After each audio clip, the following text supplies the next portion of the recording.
এখানে চ্যালেঞ্জ ছিল বলতে কি, যেহেতু আপনার এটা কেউ করছে না, একটা নতুন কনসেপ্ট, তো নতুন কনসেপ্ট যখন আপনি একটা মার্কেটে আনবেন, তো পুরো মার্কেটটাকে আপনাকে আগে এডুকেট করতে হবে যে হ্যাঁ এরকম ফার্নিচার বুটিক বলে একটা জিনিস আছে, তো সেটা আগে তাদেরকে শেখাতে হবে, তাদেরকে জানাতে হবে, এরপর গিয়ে মানুষ বুঝতে পারবে তখন যে এটা ইয়ে করবে। এটা একটা অনেক বড় চ্যালেঞ্জ ছিল। আমাদের ফার্স্ট অর্ডারটাই ছিল হচ্ছে একটা ভ্যানিটি টেবিল, ড্রেসিং টেবিল, যেটা ড্রেসিং টেবিল লাইট দেওয়া, এখন এগুলো খুবই পপুলার, তো তখন এগুলো এরকম ডিজাইন ছিল না আর কি। তো মানে বেসপোক ফার্নিচারে আমরাই পায়োনিয়ার ডিজাইন। ওটা অর্ডার হওয়ার পর আমরা কোথায় বানাবো, এটা বড় চ্যালেঞ্জ, কাকে দিয়ে বানাবো, এটাও বড় চ্যালেঞ্জ। তো আমরা ফার্স্টে ইয়ে করলাম, আমার যে বাসার নিচে গ্যারেজে, যেহেতু একটা টেবিল বানাতে হবে, বাসার নিচে গ্যারেজে একটা স্পেসে, ওখানে একজন আমাদের পরিচিত কার্পেন্টার মিস্ত্রি, ওনাকে দিয়ে বানালাম। তারপর যখন ওনাকে ওটা ডেলিভার করা হলো, উনি ওটা পেয়ে খুবই খুশি। উনিও ওনার পেজ থেকে আবার ইয়ে দিল যে এরকম ফার্নিচার এখন বাংলাদেশে পাওয়া যাচ্ছে, ভ্যানিটি ফার্নিচার থেকে পাওয়া যাচ্ছে।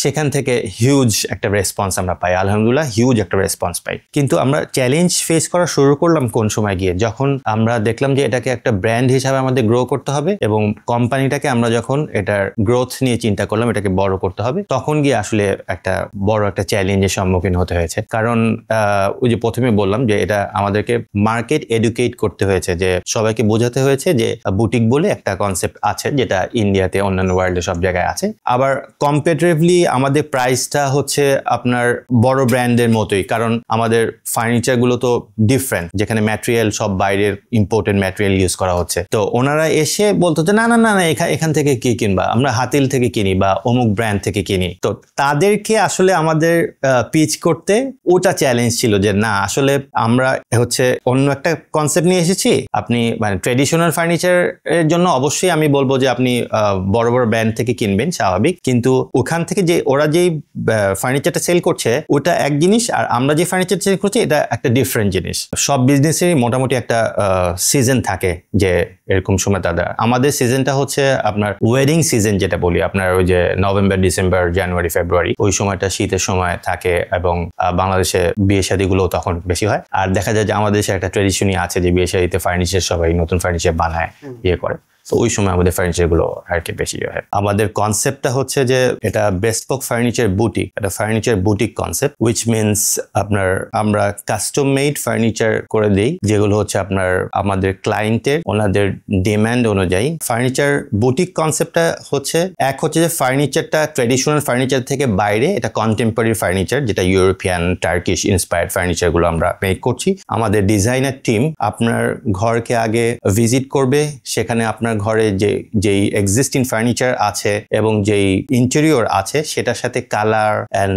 মেজারমেন্ট সবকিছু অ্যালাইন করে আমরা ফার্নিচার গুলো বা ডিজাইন গুলো প্রোভাইড করব। আমরা যখন নিজেদের ফার্নিচার বানাতে গেলাম, মানে কিছু পিন্টারেস্ট থেকে ফটোগুলা ডাউনলোড করে নিয়ে আমরা একটু মানে ইউরোপিয়ান যেই ফার্নিচার গুলো আছে, মানে কন্টেম্পোরারি ফার্নিচার, সেই ডিজাইন একটু ফার্নিচার নিজেদের জন্য যখন বানাতে গেলাম, তখন দেখলাম যে এটা বানানোর জন্য ওরকম কোনো আমাদের দেশের মিস্ত্রিরা ওরকম কাজটা পারছে না, ঠিক বুঝতে পারছে না যে ছবি দেখে এটা আসলে কি ম্যাটেরিয়াল ইউজ করা হয়েছে এখানে, বা এটার মেজারমেন্টটা কি হবে, এটা ডিফিকাল্ট ছিল, একটু বোঝার জন্য কঠিন ছিল। তো আমরা তারপর অনেক নিজেরা ওনাদের সাথে কথা বলে কনসাল্ট করে রেডি করলাম। ওগুলো বানানোর পরে আমরা তখন বুঝলাম যে মানে যখন আমরা নিজেদের জন্য করতে গেলাম, তখন একটা মানে বড় একটা চ্যালেঞ্জ ফেস করতে হয়েছে বা একটা ডিফিকাল্টিস ফেস করতে হয়েছে। তো তখনই বুঝলাম যে মানে মজার জিনিস হচ্ছে আমরা ডিমান্ডটা কখন বুঝেছি। আমাদের যে ফার্নিচার গুলো মেক করেছিলাম, বানানো হয়েছিল, সেটা আমরা ফেসবুক একটু আপলোড দিলাম, মানে এমনি নিজেদের ছবির সাথে ফার্নিচার গুলো ছিল, রুমের ছবি যেহেতু হচ্ছে সেজন্য। তো তখন দেখলাম যে আমাদের ফ্রেন্ডস এন্ড ফ্যামিলিজ এবং যারা ছিল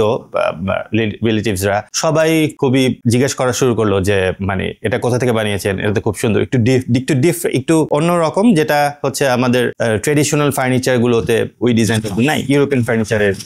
তখন আমরা যে জিনিসটা রিয়েলাইজ বুঝতে পেরেছি যে আমাদের কাছে মনে হলো যে এটার একটা ডিমান্ড আছে, মানুষ চাচ্ছে, মানুষ পছন্দ করছে, কিন্তু সুযোগ সুবিধা সেরকম না থাকার কারণে সবাই জিনিসটা পাচ্ছে না নিজেদের জন্য রেডি করতে।